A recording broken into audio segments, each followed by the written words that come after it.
Say good morning to our meteorologist Mario Ruiz, and we know that the water is receding. That flood threat does continue to remain in Hill Country, and we've been keeping our eyes on the rainfall there. And how are things looking this morning? You know, they're slowly improving day by day, but we're not out of the woods because more rain still in the forecast, especially as we head into the afternoon hours for the Texas Hill Country and a big portion of central Texas. So here's a look at satellite and radar. I'm showing you this because it's actually calm to start the day. It'll be very similar to yesterday, where the lack of cloud cover. We do see a little cloud cover closer towards Fredericksburg. I'm going to zoom out to show you a bigger portion of central Texas. You can see I-35 right there. There's Austin, San Marcos, Fredericksburg for reference, and there's Kerrville. So what we're looking at today is a little bit of shower activity, mainly to the east of the Metroplex. But look at what happens this afternoon.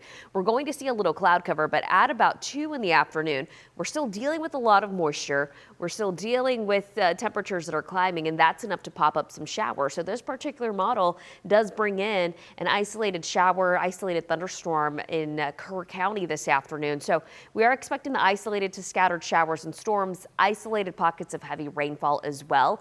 There is a low flash flood threat. So that's at 2. Look at what happens at 5. Between 2 to 5, we see slightly better coverage. And I'm showing you the storms that are in southeast Texas because storms like this create outflows, and that is really a focal point for additional storms to develop, and they're really hard to predict, but we know that the conditions are right for them to develop this afternoon. Very similar to what we saw in North Texas yesterday.